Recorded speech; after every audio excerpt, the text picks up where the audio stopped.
तो भाई लोग आज हम बात करने वाले हैं लुकिज्म के चैप्टर नंबर 387 के बारे में। और आप चाहो तो मुझे इंस्टाग्राम में भी फॉलो कर सकते हो। इंस्टाग्राम आईडी का लिंक आपको डिस्क्रिप्शन में मिल जाएगा। तो पिछले एपिसोड में हमने देखा था जो जेक और उसकी गैंग के बंदे होते हैं वो शीनू तक पहुंच चुके होते हैं, जहाँ पे शीनू नेको की गोद में सो रखा होता है। वहीं दूसरे सीन में हम देखते हैं रियोहे को, यानी कि नोमैन। रियोहे को अभी मित्सुकी की चिंता हो रही होती है, लेकिन वो ये भूल चुका होता है कि उसके सामने अभी वैरन खड़ा है। वैरन उछल के आता है और रियोहे के एक लात मारता है, लेकिन रियोहे अपने दोनों हाथों से इस लात को ब्लॉक कर लेता है। वैरन कहता है अपनी आंखें खुली रख, क्योंकि अब मेरा दिमाग खराब हो रहा है। जो भी कोई मुझसे फाइट करता है उसका ध्यान फाइट में नहीं होता। और ऐसा वैरन इसलिए बोल रहा होता है क्योंकि लास्ट टाइम जब उसकी फाइट जेरी के साथ हुई थी तो जेरी का भी ध्यान फाइट में नहीं था। वैरन अभी रियोहे की तोड़ने के लिए अच्छी तरह से तैयार होता है। रियोहे अभी वैरन के CQC अटैक के दायरे में होता है, यानी कि उस सर्कल के अंदर जहाँ पे वैरन से बच पाना बहुत ही ज्यादा मुश्किल होता है। अभी जैसे ही वैरन रियोहे के ऊपर अटैक करने वाला होता है तभी यहाँ पे एक बंदा आता है। ये बंदा जापानीज भाषा में रियोहे को कहता है, सर हम बड़ी मुसीबत में हैं। बिग डील के वो सारे हरामी यहाँ पे पहुंच चुके हैं। वो लोग उस रूम की तरफ गए हैं। मुझे लगता है वो यहाँ पे नेको के लिए आए हैं। और ये सुन के जो रियोहे होता है यहाँ से भागने लगता है और कहता है ठीक है तुम चिंता मत करो, मैं वहाँ पे जा रहा हूँ। लेकिन इतने में ही जो वैरन होता है रियोहे के बाल पकड़ लेता है और कहता है तुझे क्या लगता है बे, तू कहाँ जा रहा है? अभी वैरन रियोहे के मुंह पे बस मुक्का मारने ही वाला होता है, लेकिन तभी रियोहे जापानीज भाषा में कहता है हे मुझे भी मेरे अपनों को बचाने का मौका दो। भले ही वैरन को रियोहे की बात समझ नहीं आई होती, लेकिन वो रियोहे का फेस एक्सप्रेशन देख के उसको छोड़ देता है और रियोहे अपने साथ वाले बंदे के साथ यहाँ से भाग जाता है नेको के रूम की तरफ। लेकिन तभी शैली यहाँ पे भागते हुए आती है और उसके हाथ पे फ्राई पैन होता है। शैली कहती है वैरन मैं यहाँ पे आ गई हूँ, क्या तुम ठीक हो? वैरन कहता है हाँ मैं ठीक हूँ, लेकिन उस बंदे ने मुझसे फाइट करने की कोशिश भी नहीं करी। शैली कहती है तुम्हारा क्या मतलब है कि उसने तुमसे फाइट करने की कोशिश नहीं करी? वैरन कहता है वो बंदा सच में काफी ज्यादा अजीब है। वैसे जो छोटा डैनियल है उसका क्या हुआ, वो कहाँ है? शैली कहती है वो अचानक से कहीं गायब हो गया, उसने कहा कि उसे किसी से मिलना है। वैरन कहता है तो इसका मतलब मुझे लगता है कि प्लान कामयाब रहा है। शैली कहती है क्या प्लान, कैसा प्लान? वैरन कहता है हमारा प्लान ये था कि हम एग्जीक्यूटिव से फाइट करेंगे ताकि डैनियल उस बंदे से आसानी से मिल पाए जिससे उसको मिलना है। शैली के सर पे भी पतीला होता है। शैली कहती है क्या उसे किससे मिलना है? लेकिन वैरन शैली के सर का पतीला ठीक करते हुए कहता है ये एक सीक्रेट है, जब हम यहाँ से चले जाएंगे तब मैं तुम्हें बताऊंगा। तो मुझे लगता है अब हमें घर चलना चाहिए। लेकिन अभी जो वैरन और शैली होते हैं उन दोनों को वो बात याद आ रही होती है जब वैरन ने कहा था मेरी जिंदगी का मकसद शैली को बचाना है, मुझे शैली पसंद है। और अभी यही सारी बातें सोच के ये दोनों एक दूसरे से बात करते हुए थोड़ा सा शर्मा रहे होते हैं। जो वैरन होता है कहता है अब हम घर जा सकते हैं, तुम समझ रही हो ना मैं क्या बोलना चाहता हूँ? शैली भी शर्माते हुए कहती है हाँ तुम जो भी कहना चाहते हो साफ साफ बोलो। खैर वैरन ये बताओ तुमने वर्कर्स के एग्जीक्यूटिव को जाने दिया,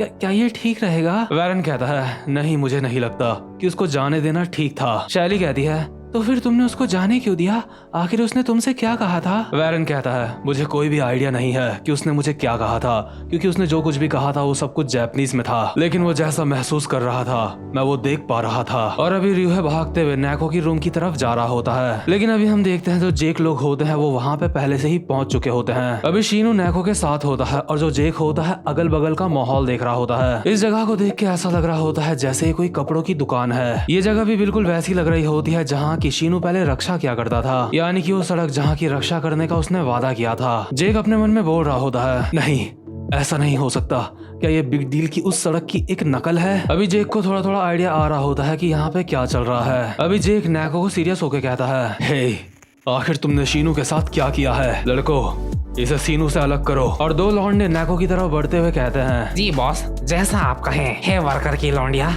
तो खुद ही सीनू से दूर क्यों नहीं चले जाती? यहाँ से चली जा, हम एक लड़की के ऊपर अपना हाथ नहीं उठाना चाहते। लेकिन तभी शीनू अचानक से अपनी जगह से उठता है और अपने एक ही अटैक में इन दोनों बंदों की हालत खराब कर देता है। और ये देख के जेक लोग काफी ज्यादा हैरान होता है, क्योंकि उन्होंने बिल्कुल भी उम्मीद नहीं करी होती कि शीनू अपने ही लोगों के ऊपर हाथ उठाएगा। लेकिन अभी शीनू को इस तरह से देख के जो नेको होती है काफी ज्यादा खुश हो जाती है। शीनू कहता है अब मुझे याद आ गया है, मैं अब तुम्हें और ज्यादा चिंता नहीं करने दूंगा, मैं इस जगह की रक्षा करूंगा मेरी यानोई। यानी कि जो शीनू होता है वो नेको को यानोई समझ रहा होता है। और नेको भी बोल रही होती है हाँ तुमने सही कहा, मैं तुम्हारी यानोई हूँ, प्लीज मुझे बचाओ, प्लीज मेरी रक्षा करो, प्लीज शीनू मेरे लिए इन लोगों से लड़ो। और अभी जो शीनू होता है जेक के साथ के बंदों को बचाने लगता है। ये देख के नैको काफी ज्यादा खुश हो रही होती है और अपने मन में बोल रही होती है, ये इंसान सच में फाइट कर रहा है, ये इंसान सच में मेरे लिए फाइट कर रहा है। वो इंसान जिससे मैं पहले मिली थी वो सच में मेरे लिए फाइट कर रहा है।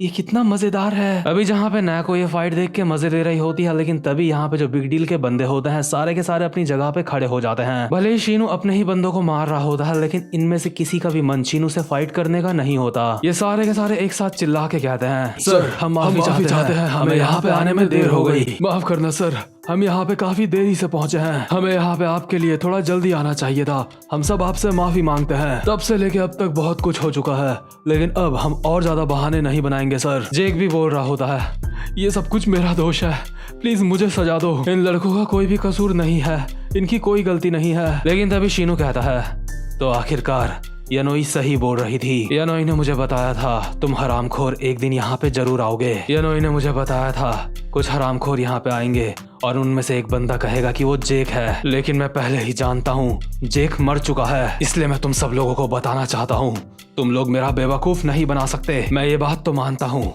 तुम लोग काफी ज्यादा चालाक हो, लेकिन तुमने गलत इंसान से पंगा ले लिया है। मैं तुम्हारी बातों में नहीं आने वाला।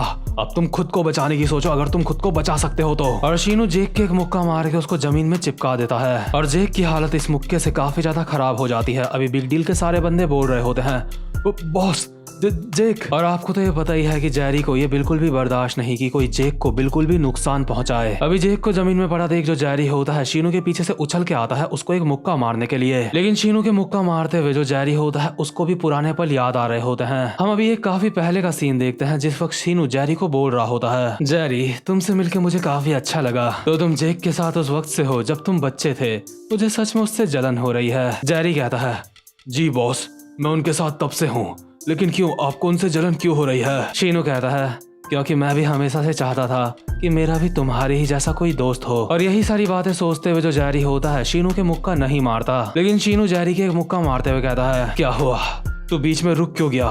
क्या ये भी तुम्हारे प्लान का एक हिस्सा है? वेल तुम्हें बता दूं ये मेरे ऊपर काम नहीं आने वाला। लेकिन तभी जो जेसन होता है अपने जूतों की लेस टाइट करते हुए कहता है, जेक तुम जानते हो हमें भी चिंता है, हमें भी सीनू की काफी ज्यादा चिंता है, लेकिन हम सब चुपचाप से यहाँ पे सीनू से मार नहीं खा सकते, क्योंकि अगर ऐसा ही चलता रहा तो शीनू हम सबको मार डालेगा। और जेसन उछल के शीनू के एक लात मारता है, लेकिन शीनू जेसन की लात को पकड़ के उसको दीवार में पटक के दे मारता है किसी बैट की तरह। शीनू कहता है, तुम अपना टाइम वेस्ट कर रहे हो, ये बिग डील है, मुझे इस जगह की रक्षा करनी है, ये जगह मेरे लिए जरूरी है, मैं इसकी रक्षा हर कीमत में करूंगा। और शीनू अभी बिग डील के सारे बंदों को मार रहा होता है। अभी ब्रैड भी जमीन में पड़ा होता है, अभी जेसन भी जमीन में पड़ा होता है और कराहते हुए कहता है, शीनू आखिर तुम्हें क्या हो गया है?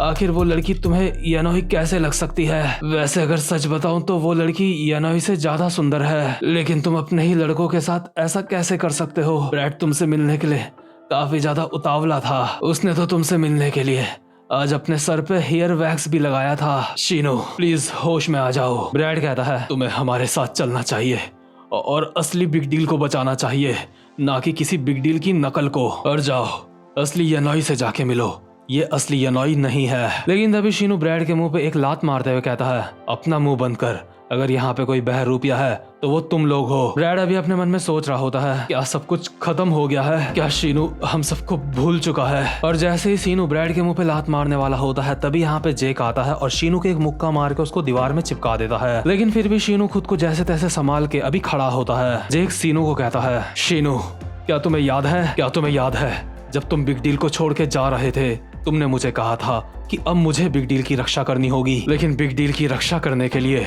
मुझे और ज्यादा ताकतवर बनना था। क्या तुमने ये नहीं सोचा कि मैं अब तक कितना ज्यादा ताकतवर हो चुका हूँगा? इसके बाद हम एक बहुत ही ज्यादा पुराना सीन देखते हैं। जो जेक होता है वो शीनू से कहता है, शीनू अभी अभी तुमने क्या कहा? इस समय जेक शीनू को व्हील चेयर पे बैठा के ले जा रहा होता है और शीनू कहता है, मैंने कहा कि अगर किसी दिन मैं कोई गलत फैसला लूं तो मुझसे वादा करो तुम मुझे सही रास्ते में लेके आओगे जेक। जेक उस वक्त कहता है, क्या आखिर तुम ये क्या बात कर रहे हो? क्योंकि तुम रिटायर हो रहे हो इसलिए तुम्हें ऐसा लग रहा है कि तुम बूढ़े हो गए हो? अभी तुम्हें बस इस बात पे ध्यान देना चाहिए कि तुम्हारा पैर जल्दी से जल्दी ठीक हो जाए। तुमने मुझे कहा था जब तुम ठीक हो जाओगे तब तुम मुझे वो तरीका बताओगे जिससे हम गन को हरा सकते हैं। लेकिन शीनू एक स्माइल के साथ कहता है, जेक सीरियसली मुझसे वादा करो, अगर मैं कोई गलत फैसला लेता हूँ तो तुम मुझे ठीक करोगे। मतलब यार जो शीनू होता है उसको पहले से ही अंदाजा होता है कि उसके साथ आगे कुछ बुरा होने वाला है, लेकिन शीनू की हमेशा से ही पहली प्रायोरिटी होती है अपने वादे को निभाना, चाहे उसके लिए उसको खुद को ही कुर्बान क्यों ना करना पड़े, और इसीलिए शीनू कहलाता है बॉय ऑफ प्रॉमिस। अभी हम देखते हैं प्रेजेंट मोमेंट में जेक को। जेक की आंखों में आंसू होते हैं और जेक कहता है तो फाइनली मैं उस वादे को पूरा कर रहा हूँ शीनू। अभी जेक की आंखों में आंसू देख के और उससे इस तरह की बातें सुन के जो शीनू होता है वो कहता है तू मेरे मुंह के सामने तब से ऐसी बकवास किए जा रहा है, आखिर तुझे क्या लगता है मैं तेरे लिए कौन हूँ। जेक की आंखों में अब भी आंसू होते हैं और वो अपनी टाई निकालते हुए कहता है तुम मेरे सब कुछ हो शीनू। भले ही जेक की आंखों में आंसू होते हैं लेकिन वो शीनू से फाइट करने के लिए तैयार होता है। और यार जो शीनू और जेक है इन दोनों के बीच का कनेक्शन भी काफी ज्यादा कमाल का है। ये दोनों एक काफी ज्यादा अच्छे दोस्त हैं जो एक दूसरे के लिए कुछ भी कर सकते हैं। शीनू ने जेक और बिग डील के लिए खुद को तो कुर्बान कर ही दिया है, लेकिन अब वक्त है जेक का। तो खैर ये वाली वीडियो यहीं पे खत्म होती है। उम्मीद करता हूँ कि आपको आज की वीडियो भी अच्छी लगी हो, और अगर आप चैनल पे पहली बार आए हो तो वीडियो को लाइक और चैनल को सब्सक्राइब जरूर से कर देना। अब मैं मिलूंगा आपसे अपनी नेक्स्ट वीडियो में, तब तक के लिए गुड बाय।